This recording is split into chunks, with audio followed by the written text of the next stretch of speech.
एक बार एक शहर में दो दोस्त रहते थे। वो दोनों दोस्त एक दिन समुद्र किनारे शंख इकट्ठा करने के लिए गए ताकि उन शंखों को बेचकर वो अपने लिए कुछ पूंजी जमा कर पाए। दोनों दोस्त शंख इकट्ठा कर ही रहे थे, तभी पहले वाले दोस्त को एक बड़ा शंख मिल गया और ये देखकर दूसरे वाले दोस्त के मन में आया कि यार इसे तो बड़ा शंख मिल गया, अब ये मुझसे ज्यादा पैसा कमा लेगा। तो फिर उसने सोचा कि अब मैं भी सिर्फ बड़ा शंख ही ढूंढूंगा ताकि मैं भी ज्यादा पैसा कमा पाऊं। तो अब वो लग गया बड़े शंख की तलाश में।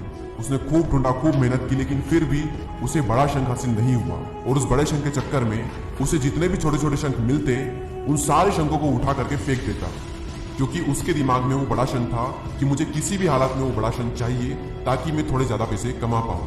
तो बड़े शंख की तलाश में दोपहर से शाम हो गई, शाम से रात हो गई, तो ना तो उसे बड़ा शंख मिला और बल्कि जो छोटे छोटे शंख उसे मिले थे उन शंखों को भी उसने फेंक दिए, तो उसके हाथ में कुछ नहीं आया।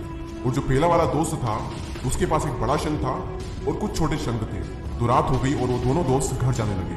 तो घर जाते वक्त पहला वाला जो दोस्त था उसने अपने शंख बेच दिए। तो उसके पास एक जो बड़ा शंख था उसके उसे मिले 1000 रुपए और जो छोटे छोटे शंख उसके पास में थे उसके उसे मिले 3000 रुपए। और ये जानकर उस दूसरे वाले दोस्त को बहुत दुख हुआ कि काश मैं उन छोटे छोटे शंखों को फेंकता नहीं तो अभी मेरे पास इससे भी ज्यादा कमाई होती। उसके दोस्त ने उसे बताया कि जो छोटे छोटे शंख तूने फेंक दिए थे ना, उन्हीं को मैंने अपने पास कलेक्ट कर लिया और उन्हीं की वजह से मुझे मिले 3000 रुपए।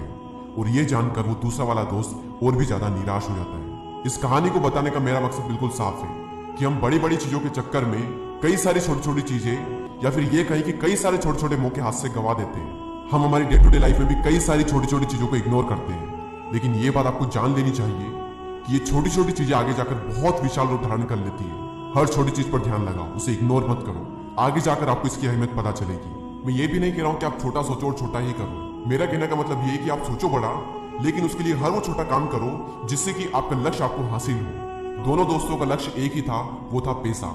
लेकिन पहले वाले दोस्त ने बड़े पर भी फोकस किया और छोटे पर भी फोकस किया, और दूसरे वाले दोस्त ने सिर्फ बड़े पर फोकस किया, छोटी छोटी चीजों को इग्नोर कर दिया। और जहां उसे ज्यादा पैसे मिलने चाहिए थे वहां उसे 1 रुपया भी नहीं मिला। और अंत में सिर्फ इतना ही कहना चाहूंगा कि छोटे छोटे बदलाव ही बड़ी कामयाबी का हिस्सा होते हैं। इसी तरह के और भी वीडियोस को देखने के लिए सब्सक्राइब करके बेल आइकन को प्रेस करें। मैं मिलूंगा आपसे अगले वीडियो में, तब तक के लिए जय हिंद, जय भारत।